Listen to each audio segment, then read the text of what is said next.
Hello दोस्तों, कैसे हैं आप लोग। तो चलिए आज देखते हैं कि क्या बताया जाए। तो आज तो मैंने बेसिकली जियोग्राफी पढ़ा है,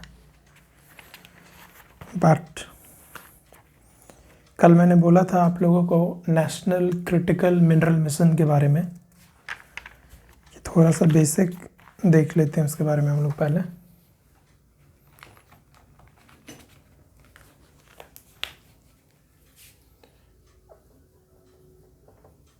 क्रिटिकल मिनरल्स के बारे में, जो लास्ट 2 बजट से इस पर फोकस है हमारा नेशनल क्रिटिकल मिनरल मिशन। तो क्रिटिकल मिनरल से क्वेश्चन पूछा जा सकता है इस बार की प्रीलिम्स में। तो सबसे पहले तो हम लोगों को ये समझना होगा कि क्रिटिकल मिनरल्स होता क्या है, किस मिनरल्स को हम लोग क्रिटिकल मिनरल्स बोलते हैं। तो बेसिकली वो मिनरल्स या वो एलिमेंट्स जो कि नेशनल इकोनॉमिक डेवलपमेंट के लिए, नेशनल सिक्योरिटी के लिए बहुत ही इम्पोर्टेंट है। हाँ, लेकिन इसका अबंडेंस कम है। It has a lack of abundance geologically, मतलब नेचर में ही ये कम पाया जाता है। तो इसीलिए इसका इम्पोर्टेंस और बढ़ चुका है। और इसमें सबसे मेन प्रॉब्लम है regarding it's supply chain constraint. Supply chain concern है इसका। एक्चुअली में क्या होता है कि जो अदर कंट्रीज है जैसे कि चाइना वगैरह, उनका ज़्यादा कंट्रोल है इसके सप्लाई चेन पर। और एक बात और समझने की ज़रूरत है कि क्रिटिकल मिनरल्स जो है, इसका list country to country vary करता है। गवर्नमेंट ऑफ इंडिया ने जो क्रिटिकल मिनरल्स का लिस्ट जारी किया है और मान के चलो किसी और देश के गवर्नमेंट ने जारी किया होगा, तो दोनों के क्रिटिकल मिनरल्स डिफरेंट होंगे। जो क्रिटिकल मिनरल सपोज मेरे लिए है वो उनके लिए नहीं होगा। मान के चलो बेरिलियम मेरे लिए, मतलब भारत देश के लिए क्रिटिकल मिनरल्स है, दूसरे देश लाइक ऑस्ट्रेलिया के लिए नहीं होगा सपोज। तो ये है। तो गवर्नमेंट ऑफ इंडिया डिसाइड करती है कि किस मिनरल्स को under the category of critical minerals रखा जाए। ठीक है। और आप लोगों ने एक चीज़ और सुना होगा रेयर अर्थ एलिमेंट्स के बारे में। Rare earth element, rare earth elements के बारे में। So it is a type of critical minerals. Rare earth minerals जो है, रेयर अर्थ एलिमेंट जो है, ये क्रिटिकल मिनरल्स का टाइप है। ठीक है। जैसे सेमीकंडक्टर चिप्स वगैरह, इलेक्ट्रॉनिक्स आइटम्स, ईवी, बैटरी, ये सब बनाने में rare earth minerals, rare earth elements का यूज़ करते हैं हम लोग। तो ये क्रिटिकल मिनरल्स का एक टाइप है। तो क्रिटिकल मिनरल्स में जैसे पूछा जा सकता है कि कौन से कंट्री में कौन से क्रिटिकल मिनरल्स सबसे ज़्यादा होता है। जैसे क्वेश्चन पूछा भी गया था कि आपको कि कोबाल्ट कहाँ पर सबसे ज़्यादा होता है। DRC में होता है, democratic Republic of Congo. You obviously have seen that question in PYQs।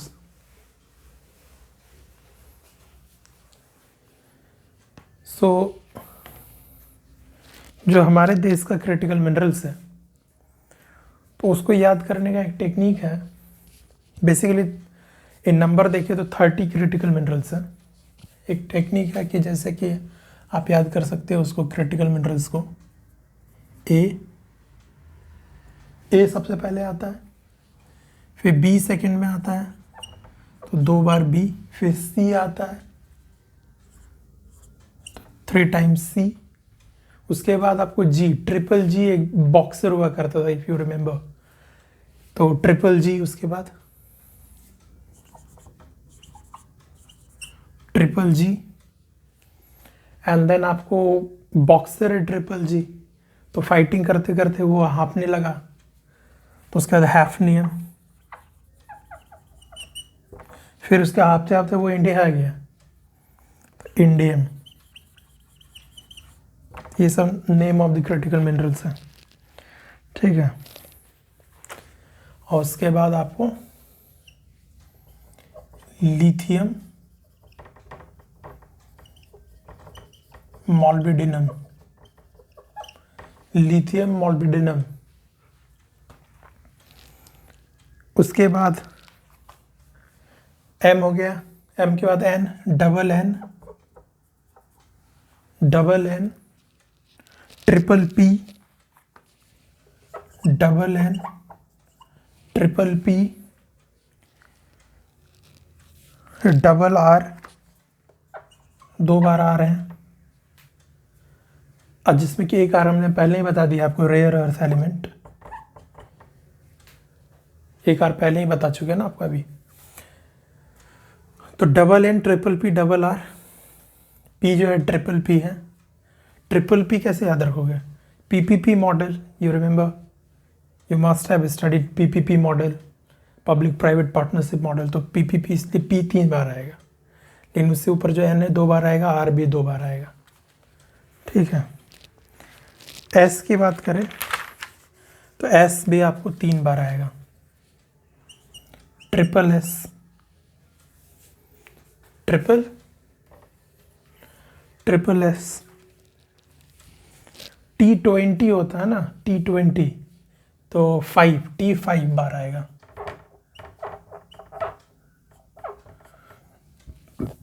Last में V एंड Z। तो ये हमारे क्रिटिकल मिनरल्स हैं।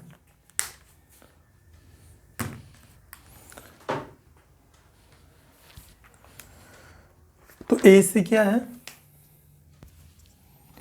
ए से आपका एंटीमनी, ए से एंटीमनी, बी से बेरिलियम एंड बिस्मथ,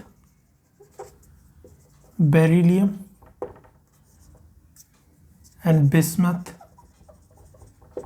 याद करते जाना है साथ में, we have to absorb it anyhow, याद करना आपने को। एंटीमनी, एंटीमनी, ए से बोलो, बोलो ए से बोलो, एंटीमनी। बी से बेरिलियम, बी से bismuth, A antimony, beryllium, bismuth. Triple C में कोबाल्ट, एक बार जो पूछा जा चुका, cobalt, cadmium, copper, cobalt, cadmium, copper, cobalt, cadmium, copper. Cobalt तो हम लोगों को याद रहेगा, जो क्वेश्चन पूछा जा चुका, cobalt, cadmium, copper, cobalt, cadmium, copper. Antimony, beryllium, bismuth, cobalt, cadmium, copper. उसके बाद है gallium, germanium, graphite, gallium, germanium, graphite. It is seen like we are studying chemistry, ऐसा लग रहा है कि हम लोग केमिस्ट्री पढ़ रहे हैं ना। अब आप ये देखो कि जो जी है ना, triple ji, gallium, germanium and, gallium, germanium and graphite, gallium, germanium, graphite. अब देखो silicon, germanium, you must have studied, जब सेमीकंडक्टर्स वगैरह पढ़े होगे कभी, तो सिलिकॉन से बनता था, इसीलिए एक एस में सिलिका भी होगा, सेमीकंडक्टर चिप्स वगैरह जो, और ये भी सेमीकंडक्टर था, और जर्मेनियम भी सेमीकंडक्टर था। ठीक है। तो गैलियम, जर्मेनियम एंड ग्रेफाइट, इसीलिए भी क्रिटिकल मिनरल्स है ये तीनों ना, gallium, germanium and graphite. Largest producer जो इसका है चाइना है, और कोबाल्ट का तो हम लोग जानते ही हैं, DRC है, democratic Republic of Congo, democratic Republic of Congo. ठीक है। कैडमियम का भी चाइना है, देख रहे हो ना, बहुत सारे क्रिटिकल मिनरल्स किसके अंडर में, मतलब ज़्यादा प्रोडक्शन कौन कर रहा है भाई? चाइना कर रहा है, तो सप्लाई चेन पे उसका पकड़ है।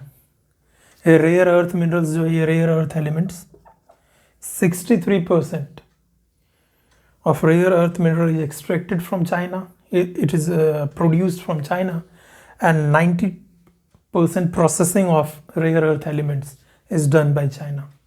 90% प्रोसेसिंग रेयर अर्थ मिनरल्स का all over the world China के द्वारा किया जा रहा है, प्रोडक्शन भी 63%, भारत मात्र 1%। ठीक है, तो इंपोर्ट पर डिपेंडेंट है भारत मैक्सिमम क्रिटिकल मिनरल्स के लिए। तो hafnium, indium, lithium, molybdenum, we know that, lithium ion battery,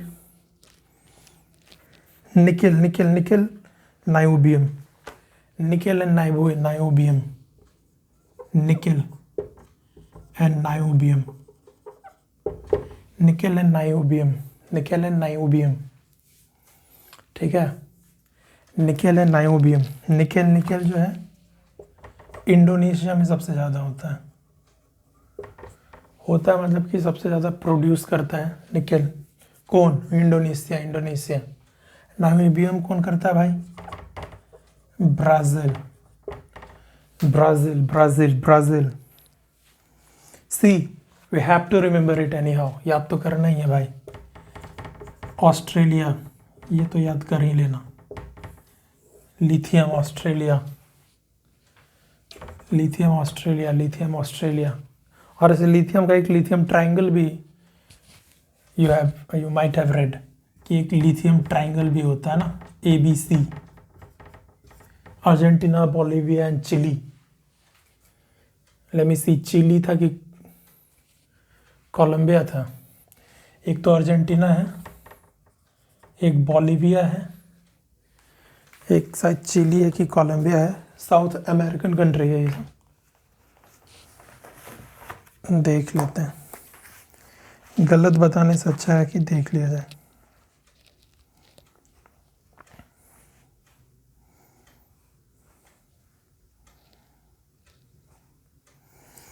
lithium triangle,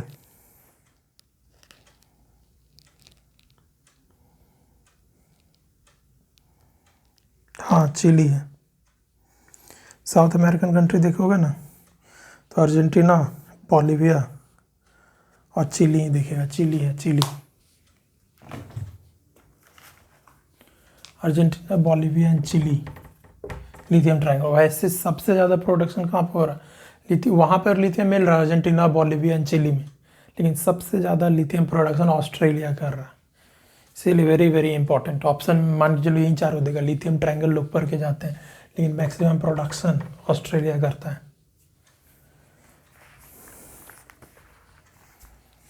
ठीक है, नायोबियम, ब्राज़ील। नायोबियम का यूज एक्चुअली में कहाँ होता है पता है आपको? It is used in the making of rocket engine, यानी स्पेस टेक्नोलॉजी में इसका यूज हो रहा है। इतना छोटा लिख रहे हैं, दिख रहा है क्या? रॉकेट इंजन में, स्पेस टेक्नोलॉजी में यूज होता है नायोबियम का, जो ब्राज़ील में सबसे ज़्यादा। पोटास,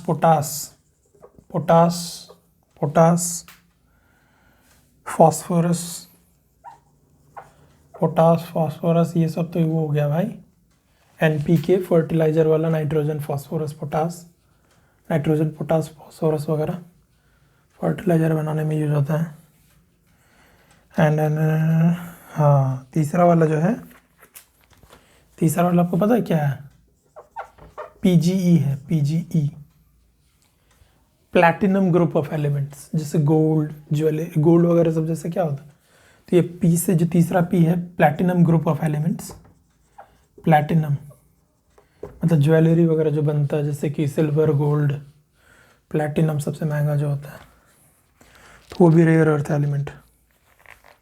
तो ये भी आपको कहाँ पाया जाता है? साउथ अफ्रीका में गोल्ड माइंस कहाँ था? अगर NCERT का भी देखे होगा तो उसमें लिखा होगा कि गोल्ड माइंस इन साउथ अफ्रीका। तो जब गोल्ड माइंस वहाँ पाया जा रहा है, गोल्ड के कैटेगरी में जैसे प्लैटिनम आता है, तो प्लैटिनम ग्रुप ऑफ एलिमेंट्स, तो साउथ अफ्रीका मैक्सिमम प्रोड्यूस करता है। और उसके बाद रीनियम, R से rhenium and rare earth element, you know that, 2 R हो गया। सिलिका, सेलेनियम,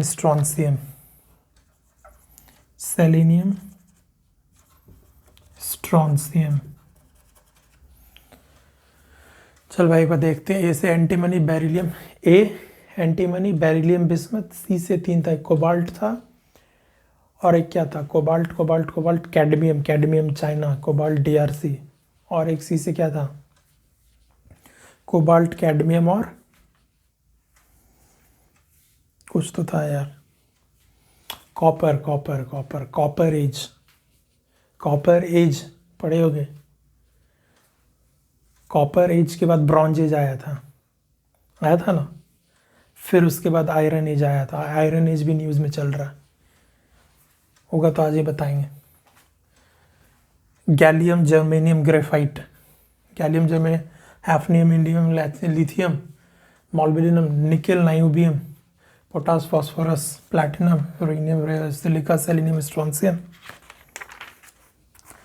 अब देखो टी से क्या क्या है, tin tellurium tantalum titanium tungsten, tungsten भी न्यूज़ में है सर। टंगस्टन, टंगस्टन भी न्यूज़ में है। मदुरई में कुछ उसका मिला है डिपॉजिट्स वगैरह, मदुरई तमिलनाडु में। Tungsten, tin, tellurium, tantalum, tantalum, titanium, titanium, vanadium and zirconium, vanadium and zirconium. देखिए अगर वीडियो थोड़ा स्लो लग रहा होगा तो 2x पर आप लोग देख सकते हैं, टाइम वेस्ट करने का कोई फ़ायदा नहीं। Antimony beryllium bismuth cobalt cadmium copper, copper भी, कॉपर देखो क्या है, कॉपर एलिमेंट था ना Cu, तो critical minerals can also be an element, ठीक है। तो कॉपर, तो अगर ऐसा स्टेटमेंट है तो ट्रू होगा। तो कॉपर क्या है,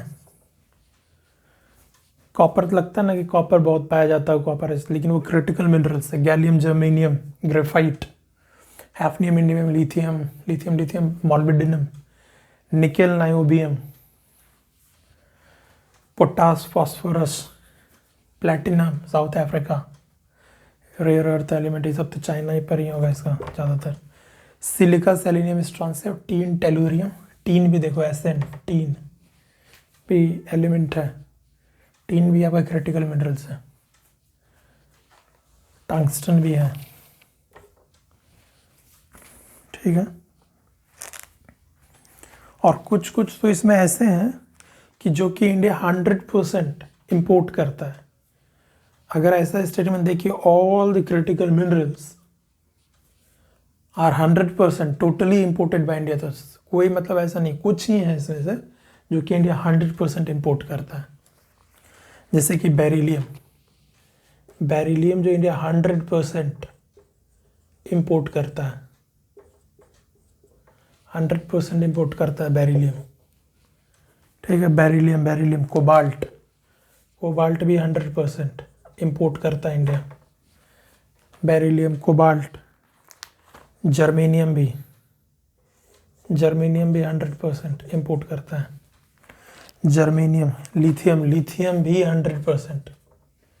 अभी जम्मू कश्मीर में कहीं पे पाया गया था ना लिथियम, लेकिन वो कॉस्ट इफेक्टिव नहीं था उसका माइनिंग करना, मतलब कि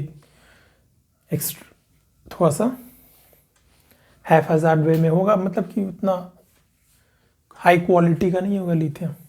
आप एक्सट्रैक्शन कर रहे हो, माइनिंग कर रहे हो, लेकिन कॉस्ट ऑफ इनपुट ही इतना लग गया आपको, इनपुट कॉस्ट, कि आपको ओवरऑल लॉस ही होने वाला है, आउटपुट उतना मिलेगा ही नहीं। तो इसीलिए लिथियम भी 100%। लिथियम आयन बैटरी वगैरह सुने होगा, अभी सोडियम आयन से बनने वाले का चर्चा में है, सोडियम आयन से बनेगा। Niobium, nickel, rhenium, strontium, tantalum, niobium भी 100% इम्पोर्ट करता है इंडिया। निकेल भी करता है, nickel, nickel, niobium, nickel Indonesia, लेकिन इंडोनेशिया से इंपोर्ट नहीं करता है इंडिया, क्योंकि वहाँ से कुछ तो मैटर पंगा है शायद, कि वहाँ से इंपोर्ट शायद कुछ है, कंस्ट्रेंट वगैरह लगा हुआ। स्ट्रॉन्सियम, टैंटलम, ठीक है, तो ये सब है अपना। अब अगर एक बार देख लियो हो तो एग्ज़ाम में आएगा कि कौन सा है क्रिटिकल मिनरल्स, तो आप बता दोगे, हल्का फुल्का आइडिया हो ही गया है। Antimony, beryllium, bismuth, cobalt, cadmium, copper, gallium, germanium, graphite, hafnium, indium, lithium, molybdenum, nickel, niobium, potash, phosphorus, platinum, rare earth element, silicon, selenium, strontium, tin, tellurium, tantalum, titanium, tungsten, vanadium, zirconium. सबको bye bye. अब थोड़ा सा हम लोग rare earth element के बारे में देख लें। So, if you have studied chemistry, you might have seen periodic table. तो आपने periodic table तो देखा ही होगा, कुछ इस तरीके से हुआ करता था ना। periodic table कुछ इस तरीके से periodic table दिखता था, एक ग्रुप वगैरह, ठीक है। periodic table देखे हो केमिस्ट्री में तो यहाँ पर ना एक लेंथेनाइट सीरीज हुआ करता था, और पीरियोडिक टेबल के नीचे में से एक लेंथेनाइट का सीरीज होता था, एक किसी और का सीरीज होता था, इफ़ यू रिमेंबर, ठीक है, अगर आपको याद हो तो ये लेंथेनाइट सीरीज देख रहे हो ना। तो this group of 15 elements of lanthanide series, ये जो 15 एलिमेंट है ऑफ लेंथेनाइड सीरीज, यही है भाई साहब रेयर अर्थ एलिमेंट, यही है। +2 दो अदर एलिमेंट भी हैं। वो दो अदर एलिमेंट्स कौन से हैं? Which have similar property to that of lanthanide series, जो कि है scandium and yttrium. Scandium and yttrium. ऐसे इतना डिटेल में तो नहीं पूछेगा, बट फिर भी आपको जैसे कि लेंथेनाइड सीरीज याद होना चाहिए। हाँ, लेंथेनाइड सीरीज को रेयर अर्थ एलिमेंट बोलते, बस। स्कैंडियम इट्रियम वगैरह याद रहे ना रहे कोई दिक्कत नहीं है, ठीक है। तो ये था रेयर अर्थ एलिमेंट के बारे में। रेयर अर्थ एलिमेंट में ऐसा क्या है, उसके पास भाई मैग्नेटिक प्रॉपर्टी है, वो कैटलिस्ट की तरह यूज़ होता है, वो फ्लोरेसेंट फॉस्फोरेसेंट है, लाइट इमिट करता है उसका अपना own, they possess their own light, they emit their own light। Technology वगैरह में यूज होता है, डिफेंस वगैरह में, परमानेंट मैग्नेट्स बनाने में उसका यूज़ करते हैं। अगर आप देखोगे कोई भी इलेक्ट्रॉनिक्स का आइटम जैसे स्पीकर वगैरह, तो उसमें मैग्नेट्स होते हैं, वो परमानेंट मैग्नेट्स। वो जो मैग्नेट बनता है वो यही रेयर अर्थ एलिमेंट का बनता है। अब सोच लो क्यों स्पीकर वगैरह इतना महंगा पड़ रहा है। रेयर अर्थ एलिमेंट इंडिया में तो हो ही नहीं रहा, मात्र 1% चाइना से आ रहा है, ठीक है। तो इसको सस्ता कैसे करोगे?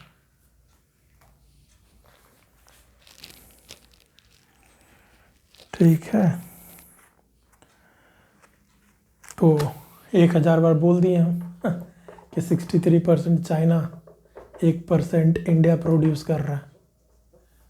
1% इंडिया प्रोड्यूस कर रहा है, 63% चाइना प्रोड्यूस कर रहा है। परसेंटेज वगैरह याद रखने की कोई ज़रूरत नहीं है, बस ऐसे ही। जैसे कि ठीक है, अब जैसे लिथियम है ना, लिथियम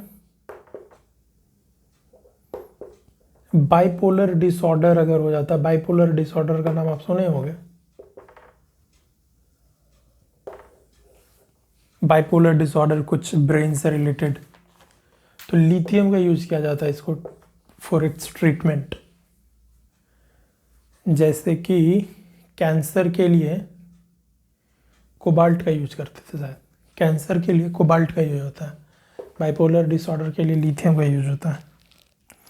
और कॉपर एज एन एंजाइम हम लोग यूज़ कर सकते हैं, कॉपर भी क्रिटिकल मिनरल था, याद रखना। ठीक है। अच्छा, एक टर्म था giga factory. Giga factory, giga factory क्या होता है भाई?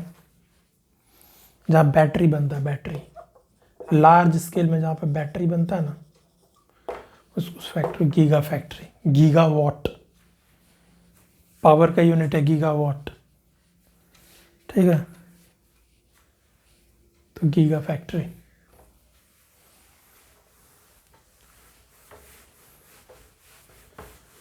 तो बेसिक बेसिक पता होना चाहिए।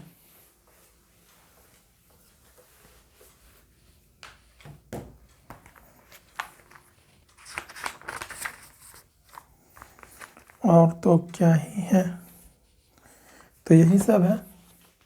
क्रिटिकल मिनरल्स समझ में आ गया? ऐसा मतलब क्रिटिकल मिनरल्स बस यही है कि जियोलॉजिकली ही वो कम पाया जाता है, और इकोनॉमिक डेवलपमेंट के लिए, नेशनल सिक्योरिटी के लिए इट इज़ इम्पेरेटिव।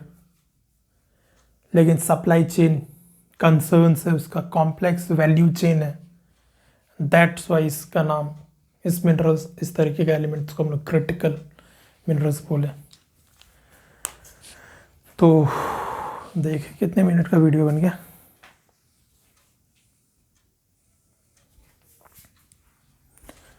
हाँ, तो कुछ देर और पढ़ा सकते हैं।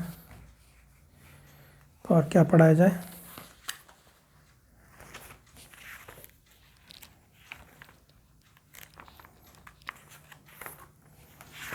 कुछ तो बोले थे यार।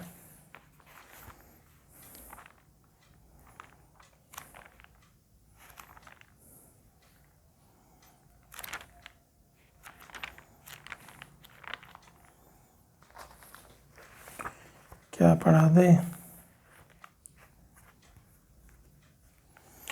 ऐसे तो जियोग्राफी पढ़ रहे थे,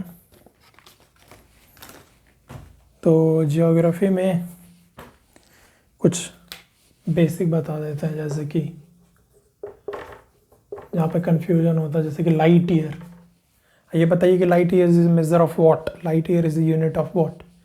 क्या ये डिस्टेंस है, क्या ये स्पीड है, क्या ये टाइम है? क्या ये डिस्टेंस है, क्या ये स्पीड है, क्या ये टाइम है? लाइट ईयर क्या है भाई?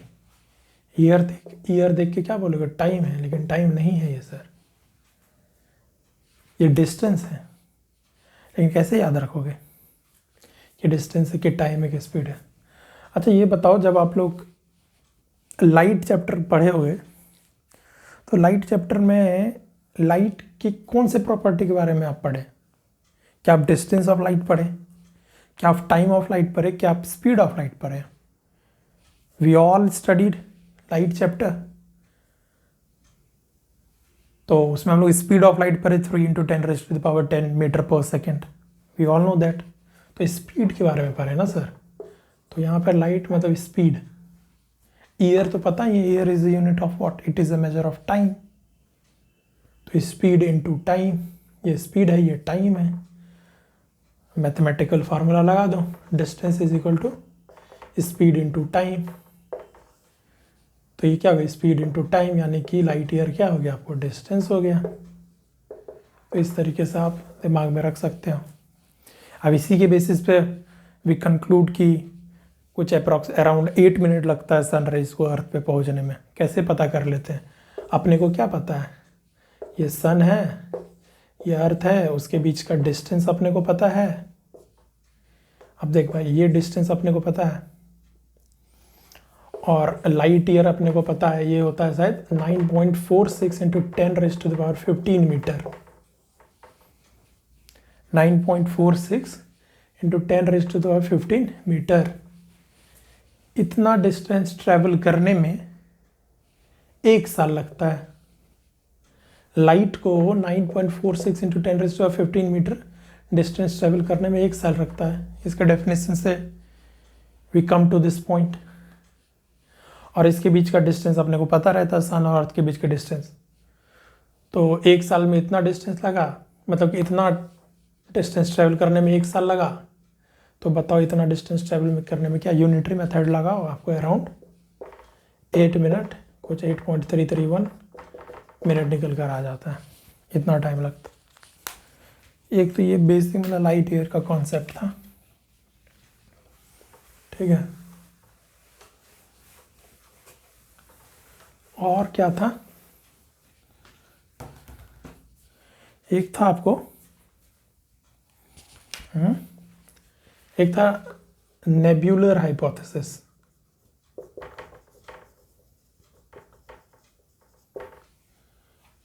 नेब्यूला जो है कि वो एक kind of cloud of gases and dust, gases and dust का एक cloud and nebular hypothesis. This hypothesis is regarding with origin of earth. Earth के ऑरिजिन से ये रिलेटेड है, नेब्यूलर हाइपोथेसिस। लेकिन जो big bang theory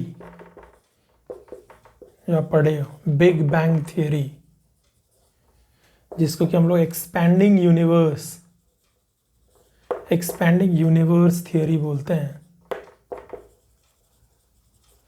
this theory, actually में theory तो नहीं कहना चाहिए, हाइपोथेसिस ही कहना चाहिए, because it is based on assumption. Theory is based on experimental value, वो एक्सपेरिमेंटल बेस्ड है, ये तो कुछ एजम्पशन पे बेस्ड है। एक्सपेंडिंग यूनिवर्स थियरी बोलते हैं। तो बिग बैंग थियरी में क्या बोला गया था कि एक टाइनी सा बॉल, एक सिंगुलर एटम है, टाइनी बॉल या सिंगुलर एटम है, तो उसी से फिर पूरा यूनिवर्स एक्सपेंड हुआ, वो ब्रेक हुआ, फिर कंडेंस हुआ अदर। तो एक एटम से, एक सिंगुलर एटम से पूरा यूनिवर्स बना, ये बिग बैंग थ्योरी का कहना।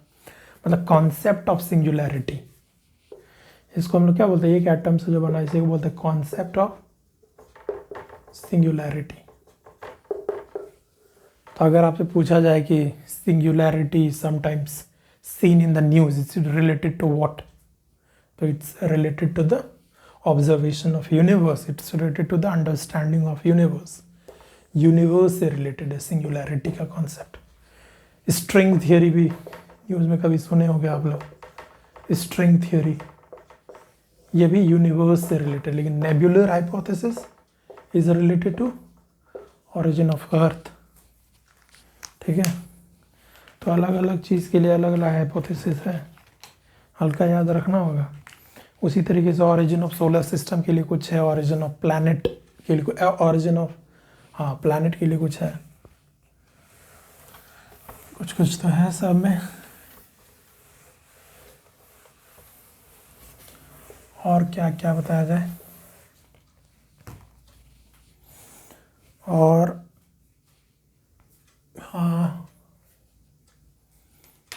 और वोल्केनो वगैरह, अर्थक्वेक वगैरह, आई थिंक आता ही होगा आप लोगों को।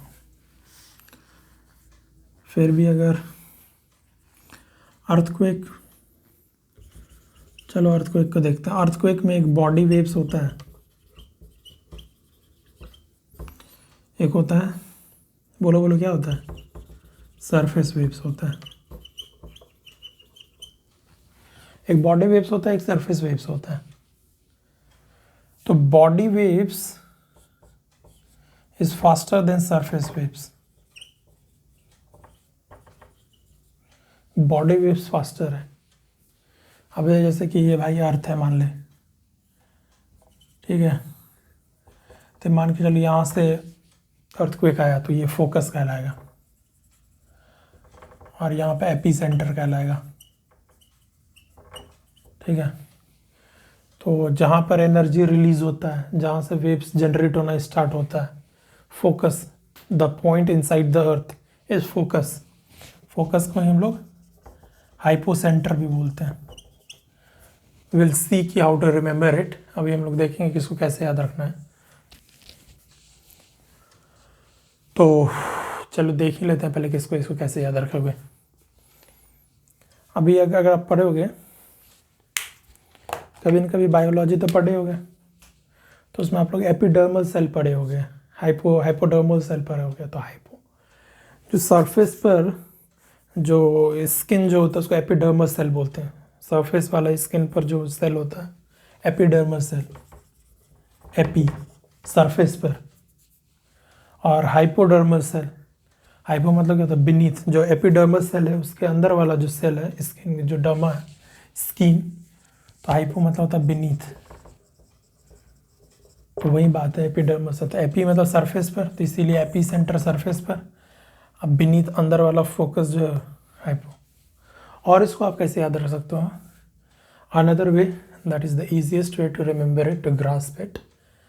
अब देखो भाई, अर्थ ई से एपी सेंटर, सरफेस पर जो होगा अर्थ पर जो पॉइंट होगा ई से अर्थ एपी सेंटर, तो अंदर वाला फोकस हाइपो सेंटर। तो मतलब इसी को मतलब कि एक्सचेंज कर देता हूँ ऑप्शन को रॉन्ग कराने के लिए, एपी सेंटर की जगह हाइपो सेंटर लिख देगा, हाइपो सेंटर की जगह एपी सेंटर लिख देगा। तो इस बात का ध्यान रखना है, ठीक है। अब ये देखो भाई, जो ये बॉडी वेव्स है ना अपना, ये दो तरह का है।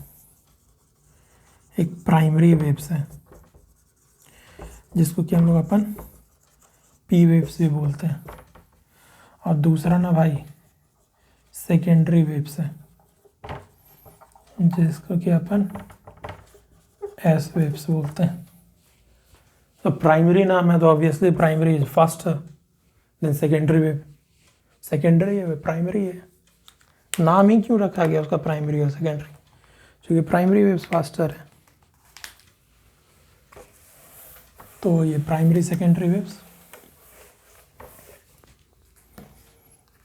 तो ये जो प्राइमरी वेव्स जो अपना पी वेव्स है,